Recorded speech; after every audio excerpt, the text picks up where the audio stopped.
We are now in week 3 of the development diary coming from Colossal Order on Cities Skylines 2. This week they discuss everything that you need to know when it comes to public and cargo transportation. However, in this vehicle I want to specifically touch on public transportation as there is a ton to cover. Expect to see a follow-up video on cargo transportation very soon. So as always, buckle in while I walk you through all of the great features coming to the game when it launches later this year. If you enjoyed the Cities Skylines 2 updates and information, please hit the like button and subscribe. I'm almost to 10 subs, so any support would be greatly appreciated.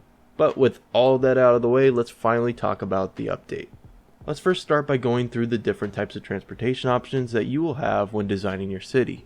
Buses are probably the most obvious type, and they operate a lot like they do in the first game.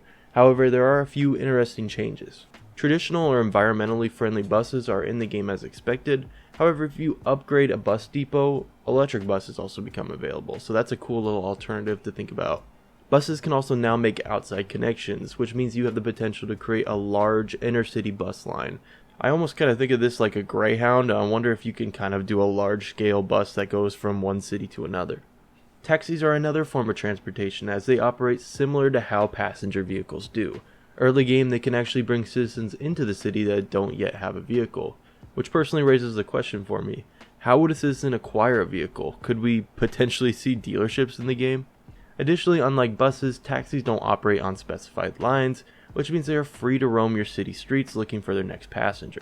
I personally think it would be cool if they implemented kind of a ride share like Uber or Lyft into the game, just to add that extra element, but taxis are always great to have. Trains is probably the mode that I personally am most excited about, and in order to build a train you must first build a rail yard, which is meant to maintain your trains as well as keeping it connected to the tracks. There are both 1- and 2-way tracks in addition to double tracks, elevated tracks, bridges, and tunnels. Stations are also built with predisposed switches, so you won't have to worry about managing the flow in that regard. They mention that trains are high capacity, but they don't specifically speak on the exact number, but from the footage that you've been watching it definitely makes for an exciting prospect. Trams are up next, and I feel like we've gotten pretty familiar with them from all of these updates and all the gameplay in the background. They work all the same from the first game, so if you've played it, you should know what to expect. But if you haven't played Cities Skylines 1, I'll link the Steam page down below as the summer sale is actually running right now, and I couldn't think of a better time to pick up the game and fine-tune your city building skills before the sequel comes out. Let's now shift over to subways, which are described as fast, high capacity, and local transportation options. Naturally, they're meant for an underground, speedy form of transportation, but we also have the option to bring them above ground and have both underground and above ground stations. Water transportation is next, and they really only provide a small snippet, so I'm kind of curious to see what else we could see from it, but it is used to transport high amounts of passengers from both in the city and from outside connections. It does look like they'll utilize a harbor that will be connected along any waterfront with access to the map edges. Another thing I'm curious about is I've yet to see really a beach in the game, so I'm curious to see how that's going to work. I've only really seen direct waterfront, so waiting on gameplay for that as well.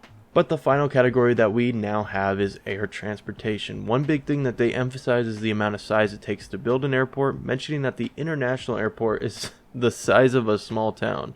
It does look like too that height restrictions will be in place for buildings around the airport, and that lines will no longer need any specific infrastructure besides just the airport. So I'm curious to see if we'll see any collision happening with the planes or if it will actually have pretty good pathfinding. Speaking of which, I'm a little bit disappointed that there doesn't look to be much in the way of customization like we had in the airports DLC back in Cities Skylines 1. But maybe we'll see that as a DLC or an addition in the future.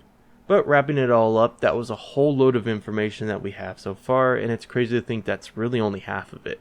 In my next video, I will cover all things cargo related, and going forward, I will still work to cover all of these updates as they're released. Thanks for watching, and I'll catch you in the next one.